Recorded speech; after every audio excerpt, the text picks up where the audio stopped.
You've seen this picture 1,000 times. The Milky Way, our home. It's a staple, isn't it? That iconic swirling spiral, splashed across documentaries, textbooks, even the screensavers on our phones.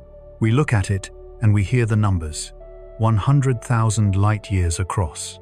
400 billion stars. Billions. A cosmic titan, we're told. A sprawling metropolis of suns and worlds.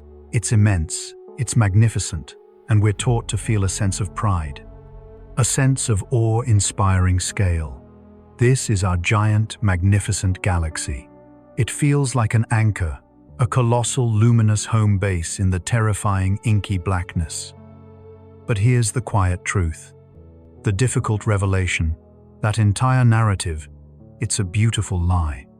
Or, at the very least, it's a profound, deeply ingrained misunderstanding. The truth is, when you step back, when you view the real map of the universe, our home, that magnificent Milky Way, is so unbelievably small. So utterly, fundamentally insignificant, it barely even registers. Think about a solitary, unseen dust mote floating in a sunbeam that's piercing through the window of a vast, empty warehouse. And then imagine that warehouse is one of billions across a continent. Our galaxy? It's that unremarked-upon speck. It's a non-event in a cosmic ocean so immense it dwarfs our every concept of scale. Now let's be fair. On a human scale, this place isn't just big, it's incomprehensibly, mind-bendingly vast. To even begin to grasp its sheer immensity, try to picture this. If you could travel at the ultimate speed limit of the universe, the speed of light itself, it would still take you over 100,000 agonizing years to cross it. From one luminous edge to the other, a journey spanning generations, entire civilizations rising and falling, all before you'd even breached its opposite boundary. This cosmic island we call home isn't empty space either. Its immense gravitational pull holds together not just stars but hundreds of billions of them. Each a sun, some far larger, far more brilliant than our own. Imagine trying to count every grain of sand on every beach on Earth, then multiplying that by 1,000. That's closer to the number of stellar fires burning within our galaxy and orbiting those stars. Trillions of planets. Beyond what we can even perceive with our eyes, beyond the shimmering glow of countless visible stars, there's this incredible silent powerhouse at work. We're talking about immense clouds of gas and dust, the very fundamental ingredients of everything swirling, frigid, and dark within colossal nebulae. Think of them as cosmic nurseries, cold and vast, stretching light years across. They're just waiting, patiently, for gravity to do its slow, inexorable work, to pull and squeeze, to condense and ignite, ready to build billions more stars, billions more planets. Entire new solar systems forming in the blackness, unseen, yet brimming with potential. This isn't merely some scattered pile of celestial objects. No. Think of it as a living, breathing, monumental structure.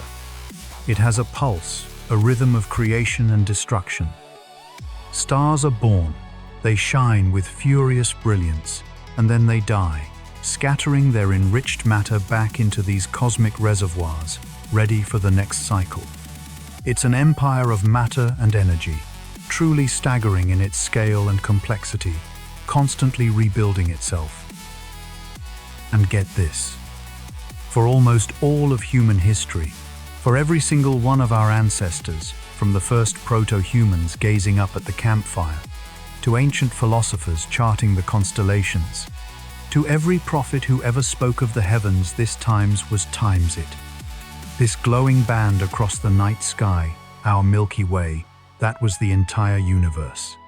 The absolute totality of existence, they believed, was contained right here, within our immense familiar home galaxy. We were essentially peeking out of a comfortable yet incomprehensibly vast house, and with absolute confidence, declaring it the whole wide world. Every single star, every nebula, every distant flicker of light our ancestors could discern was just another room, another feature of our time's cosmic abode. A magnificent error, yes, but one born not of ignorance or foolishness, but of utterly limited perspective, of tools simply not yet capable of peering beyond our local cosmic neighborhood. It's like believing your quaint village is the entire continent, maybe even the entire planet, because that's all your maps and travel can show you. If you find that kind of dizzying, mind-bending shift in perception fascinating, the idea that our deepest understanding of reality can be so completely, so dramatically rewritten by a new discovery, then you are absolutely in the right place. Consider hitting that subscribe button, because what we're about to explore will make us tear up those old maps completely. We're going far, far beyond the boundaries humanity once thought were absolute. The first real step to understanding our place in the cosmos isn't about looking inward, it's about looking outward. We've got to meet the neighbors, because we are absolutely not alone. We're part of a distinct, relatively tiny cosmic community, a gravitational island in a sea of emptiness that astronomers call the local group. Think of it like a small town, maybe 50-odd residents, but dominated completely by two colossal personalities. In our case, these are two massive spiral galaxies, us, the Milky Way, and our slightly grander, more massive sister galaxy, Andromeda. These two aren't just big, they're the gravitational anchors. They are the twin centers of gravity that dictate everything happening within this cosmic neighborhood. Every other galaxy in the local group. And we're talking about over 50 individual collections of stars, is a satellite of one of these giants. Take Triangulum, for instance. It's a respectable spiral itself, but it's still bound to Andromeda's immense pull. And then there's the swarm of dwarf galaxies, like cosmic lint, gravitationally tethered to either the Milky Way or Andromeda, orbiting us like loyal attendants. They have no choice in the matter. Gravity is a relentless master. The idea that our local group is some kind of isolated outpost, a comforting thought, but ultimately a fiction. As we continue pulling back further and further, we discover our local group isn't in the middle of nowhere. It's an incredibly tiny, almost insignificant suburb on the very fringes of something far grander. We are on the far, trailing edge of a colossal, bustling city of galaxies, the Virgo cluster. This is the next level of cosmic structure, a gravitational beacon that truly dwarfs our local patch. Imagine a sprawling urban center, but where every building is an entire galaxy, each home to billions of stars. It's a teeming metropolis, containing over 2,000 galaxies, all held together by an immense and inescapable gravitational field. And like any great city, it has a downtown. The center is a chaotic, high-density environment, home to towering, giant elliptical galaxies, often formed from the cannibalistic mergers of countless smaller spirals. At their heart, supermassive black holes billions of times more massive than our own, silently shaping their galactic hosts. For decades, astronomers were absolutely puzzled. They were measuring, precisely, the motion of everything. Our own Milky Way, Andromeda, the hundreds of other galaxies in the local group, and even the colossal Virgo cluster itself. Here's the kicker: everything was moving. Not just expanding away from each other, which is the universe's general trend, but actively, intensely, being times pulled asterisk. Imagine a vast, invisible current in the cosmic ocean, a powerful undertow. Painstaking observations of galactic redshifts revealed a truly astonishing velocity. 600 kilometers per second. That's fast enough to cross the entire continental United States in about 5 seconds. An incredible speed. And it wasn't just orbiting the Virgo cluster, as one might expect. No, the entire cluster itself, along with countless other groups, was being dragged, relentlessly, towards a single, concentrated point in the sky. But when they looked there, with all their powerful telescopes, across every wavelength imaginable, they saw nothing, just the ordinary vast emptiness of space. There was no giant galaxy, no supermassive black hole emitting telltale radiation, no visible source whatsoever that could account for such an immense gravitational influence. It was a phantom force, a ghost in the cosmic machine, exerting a pull so profound it defied immediate explanation. They couldn't see what was doing the pulling, but they absolutely felt its grip. This wasn't some minor ripple. This was a colossal gravitational anomaly, a hidden titan. So they gave it a name that perfectly captured its mysterious power and purpose: the Great Attractor. A colossal, unseen hand, reaching out through the void, dragging thousands of galaxies, including our own, towards an unknown fate. The Great Attractor. Just the name itself speaks of a profound cosmic force that threw our understanding of the universe into disarray. We'd always thought of superclusters as merely sprawling, diffuse collections, like scattered handfuls of glitter, barely clinging together. That simple idea simply couldn't account for the Great Attractor's influence. It felt like trying to explain a massive, swirling ocean current by just looking at individual drops of water. It was wrong. Fundamentally wrong. This cosmic quandary demanded a revolution in thinking. And it came, spearheaded by an astronomer named R. Brent Tully and his team. They proposed a radical, yet ultimately elegant, shift in perspective. Instead of charting the universe by where galaxies sit, they argued we should map it by where they're going, their motion, their trajectories. It was time to map the cosmic currents, not just the pebbles in the stream. This wasn't a quick task. This was an astronomical endeavor of monumental scale. Tully and his colleagues painstakingly measured, analyzed, and charted the individual velocities of 8,000 galaxies in our cosmic neighborhood. Each measurement, a whisper of gravitational influence, a clue to something unseen but deeply powerful. What they were doing, what they ultimately achieved, was defining the invisible contours of a gravitational basin, a vast cosmic watershed. Just like on Earth, where rain falls and eventually collects into streams that feed a mighty river, galaxies, too, are pulled. Every single galaxy within this immense, invisible basin is flowing, drawn towards a common, powerful center of gravity. They had, with meticulous effort, finally unveiled the true dynamic structure we're not just in, but truly part of. They named it Lania Kea. It's a name from the ancient wisdom of Hawaiian navigators. It means immeasurable heaven. And that name isn't just poetic, it's an understatement. It stretches for 520 million light-years across.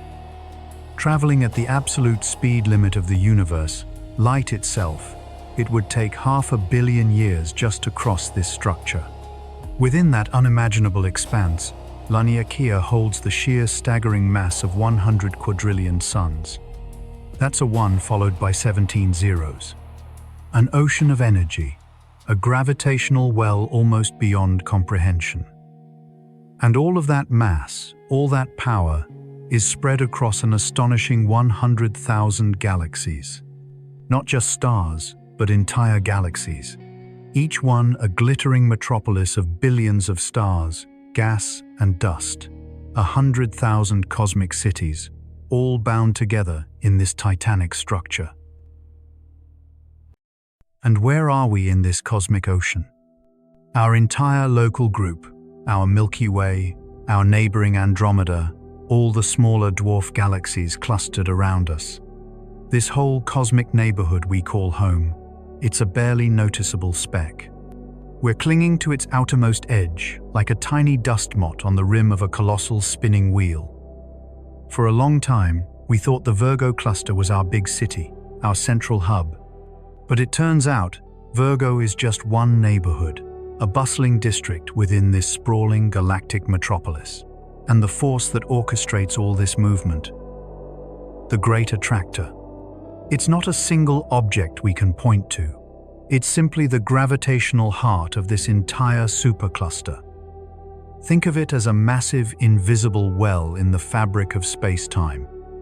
Every single galaxy within Laniakea is slowly, inexorably flowing towards it. A deep valley carved into the structure of the universe, drawing everything in with its silent, immense gravity. For so long, we lived with a comforting lie. We thought we knew our place. We thought our galaxy, this sprawling spiral, was the absolute main event, the entire cosmic stage. But we were catastrophically wrong. Our universe is so much vaster, so much more intricate, that our old understanding now feels like a child's crayon drawing trying to capture a masterpiece. Imagine a single grain of sand on a specific beach, on one of many continents, on a single planet, orbiting one star, in a minor arm of one galaxy. That's still too small a scale. Enlarge your mind. We are less than a whisper in an overwhelming chorus, less than a single atom in a storm of atoms. Our glorious Milky Way is nothing more than a faint wisp within a structure so immense it beggars belief. And our movement isn't some random drift through empty space. No, we're caught in a current. We're on a cosmic river, a gravitational flow, pulling us along with countless other galaxies. This isn't water, though. It's something far more fundamental, the invisible scaffolding of the universe itself. We're flowing along a filament of dark matter. Think of these filaments as the universe's skeletal system, vast, unseen highways of immense gravitational pull that dictate the movement of everything visible. These structures are so colossally large that to simply cross one, even at the speed of light, would take a staggering 500 million years. Let that sink in. 500 million years. The light leaving one side of this structure, when dinosaurs roamed the Earth, would only be reaching the other side now. It's an ancient, unseen river, guiding the ebb and flow of galactic tides. We're not just floating, we're actively being pulled, like a leaf caught in a vast, slow-moving current. But the journey doesn't stop there, not even close. Laniakea, as immense and incomprehensible as it is, it's still not an isolated island adrift in an endless void. No, it's just one part. A single, glowing knot in an even larger structure, something far grander, known as the Pisces-Cetus supercluster complex. Imagine that. Laniakea, our entire supercluster, becomes just a district within an even vaster metropolis of galaxies, all gravitationally linked. This isn't just a few more galaxies. We're talking about a structure that spans 1 billion light-years, containing roughly 60 different superclusters like our own. It is one of the largest structures ever identified in the universe. And even this titanic complex is just one thread, one luminous strand woven into something truly mind-bending. This is the cosmic web. On the largest scales, the universe sheds any semblance of randomness. Forget the old images of galaxies scattered uniformly like dust motes. Instead, picture an intricate three-dimensional lattice, a vast cosmic scaffolding that permeates everything. It's an elaborate network of massive filaments, colossal highways built from dark matter and ordinary matter, stretching across unimaginable distances. Superclusters sit at the brightest, densest intersections of these cosmic highways, like cities thriving on a galactic road system. These filaments stretch for hundreds of millions of light-years, connecting the entire observable universe in a single, coherent framework. And between these glowing filaments, these busy cosmic highways, lie the voids. Surrounding these incredible cosmic highways are vast, silent oceans of almost perfect nothingness. These are the great cosmic voids, truly monumental abysses of the universe. Imagine expanses so desolate, so utterly devoid of matter, that they challenge our very comprehension of empty. These voids weren't carved out. They simply represent the regions where gravity lost the cosmic tug-of-war. Over billions of years, matter was pulled away from these areas and into the filaments, leaving them to grow larger and emptier. They are the inverse of structure, the quiet testament to gravity's power. The universe, it turns out, is mostly overwhelmingly empty space. The glittering filaments of the cosmic web where we live are the glorious exception, not the rule. Life and matter aren't evenly distributed. They're fiercely clustered into these vibrant cosmic rivers. The most famous, perhaps the most chilling, is the Botez void. It's a colossal spherical region of space, almost 330 million light-years across. It's not absolutely empty, but it's as close as the universe gets. Where our corner of the universe might contain thousands of galaxies in a similar volume, the Botez void holds a mere 60. Just 60 scattered across a space that could swallow entire superclusters. If our own Milky Way galaxy had somehow formed right at its heart, we wouldn't have known about other galaxies until the 1,960 seconds. Think about that. For millennia, humanity would have gazed up at a seemingly barren night sky, convinced our galaxy was the entire universe. No Edwin Hubble discovering other island universes. It would be an unbelievably lonely cosmic existence, a profound isolation, a stark reminder of how precious and how rare our tiny, brilliant corner of the universe truly is. So, we've established our place in the cosmic hierarchy. But let's bring it back home. Is the Milky Way at least a big galaxy in our own galactic backyard? The answer, frankly, is humbling. No. Our closest spiral neighbor, Andromeda, stands as the true local champion. It's a titan. While our Milky Way spans a respectable 100,000 light-years across, Andromeda stretches for a staggering 220,000 light-years. Nearly twice our diameter. It's estimated to contain an astonishing 1 trillion stars, more than double our own galactic population. If the Milky Way is a vibrant, bustling city, Andromeda is an entire continent, teeming with countless more stellar residents. And this colossal sibling is barreling towards us. In about 4.5 billion years, our galaxies will merge, interweaving over eons, to form an even larger, majestic elliptical galaxy. A cosmic fusion, changing the very definition of our local neighborhood forever. But if you truly want to stare into the face of a monster, we need to journey 1 billion light-years away, to the heart of the Abell 2029 galaxy cluster. There, you'll find IC 1101. This isn't just a galaxy, it's an empire, a galactic dominion forged through eons of brute gravitational force. Forget what you think you know about cosmic scale. IC 1101 is the single largest galaxy ever discovered. To call it big is like calling an ocean a puddle. This is what happens when a galaxy takes root at the very gravitational well of a dense cluster and is left to its own devices for billions of years. It doesn't just grow, it devours. It pulls in, rips apart, and absorbs every smaller galaxy that dares to wander too close. It's a relentless, slow-motion galactic cannibal, feasting on its neighbors, expanding its mass, swallowing everything in its path, growing ever larger, ever more dominant. Let's try to wrap our heads around the numbers. IC 1101 stretches up to 6 million light-years across. Our own Milky Way is a mere 100,000.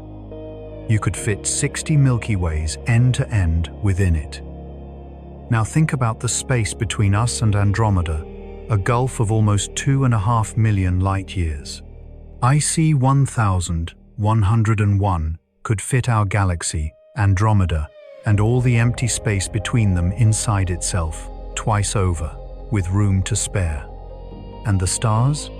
We're talking about counts that bend the mind. Our Milky Way holds a respectable few hundred billion stars. IC 1101 is estimated to contain 100 trillion stars, 100 trillion suns. It isn't just a little bigger, it's hundreds of times more star-studded than our home. Imagine the sheer blinding light if you could stand within its core, a density of suns that turns night into perpetual twilight. This isn't just a passive collection of stars. It's a cosmic predator that has been aggressively growing for over 12 billion years. It has systematically consumed dozens of other galaxies, many the size of our own. Imagine two galaxies approaching. The smaller one's outer stars feel a stronger pull from IC 1101's core than from their own. These differential forces, these tidal forces, act like invisible claws, peeling away streams of stars and gas, creating vast, ghostly stellar rivers that arc across space before being swallowed whole. It's not a quick meal. It's a slow, gravitational dismemberment over hundreds of millions of years. We can still see the faint, digested remnants of these past meals in its enormous, diffuse halo, a graveyard of conquered galaxies. Its stars are ancient relics. Its core is bloated. IC 1101 represents the ultimate endpoint of galactic evolution in a dense cosmic environment, a gravitational monster at the edge of comprehension. So here we are, staring at a truth that's both stunning and profoundly humbling. Is our home galaxy, the Milky Way, big? Absolutely. From our vantage point, from right here on Earth, it's incomprehensibly huge. Hundreds of billions of stars. Distances so immense that light itself takes tens of thousands of years to cross it. Our entire history, every human story, has unfolded within its colossal embrace. It is gigantic. But then, we pull back, we zoom out, we ask, is the Milky Way big on the universe's scale? The answer, stark and immediate, is no. Not even close. It's startlingly, almost comically, tiny. A single grain of sand on an endless beach. A lone flickering candle in an infinite night. A single word in a library of epics. This brings us to a beautiful, disorienting paradox. We live in a universe where our home can be both monumentally significant and utterly insignificant, all at the very same time. For us, living within it, feeling the warmth of our sun, it is everything. Our struggles, our loves, our discoveries, they matter profoundly. They shape our reality. But step outside that frame, and we become almost invisible. A fleeting moment on a canvas so vast it defies description. Does that diminish its worth? No. These two perspectives aren't contradictory. They're two faces of the same truth. Like looking at a single drop of water, it holds an entire microscopic ecosystem full of life. Yet, that same drop is just one fleeting moment in an ocean. Both facts are true. The significance comes from within. The insignificance comes from the scale of everything else. Understanding this scale doesn't diminish us. It doesn't shrink our importance. Quite the opposite. It connects us. Connects us to an immense structure, a cosmic web stretching out like luminous filaments. And to a story. A profound, epic narrative that began billions of years ago, long before our sun was even a whisper in a nebula. A story of creation, of light traveling for eons, of elements forged in ancient stars, elements that make up every atom in our bodies. That's a connection. The lie of the Milky Way's size was never an ending. It was simply a starting point, a first tentative step out the door of a house we thought was the entire world. The truth, as we uncover more of it, isn't just bigger. It's infinitely more complex, and yes, it is infinitely more wonderful. Consider the sheer audacity of it all. We're talking about light from distant galaxies arriving now, showing us what those galaxies looked like billions of years in the past. It's like peering back into the universe's baby pictures, seeing cosmic toddlers taking their first steps. That kind of scale challenges the very limits of our imagination. It pushes against the boundaries of what our minds are built to comprehend, forcing us to expand our capacity for awe. And that, right there, is the beauty of science. It constantly hands us a more magnificent, more intricate, and more humbling reality than we could ever invent on our own. What does this incredible, humbling, and utterly magnificent scale make you feel? Does it ignite a burning curiosity, a desperate need to know more? Does it bring a sense of profound belonging, knowing we are made of the same stardust as distant quasars? Or does it evoke a quiet, reflective humility? Let me know your thoughts. Share what resonates with you in the comments below. Thanks for watching.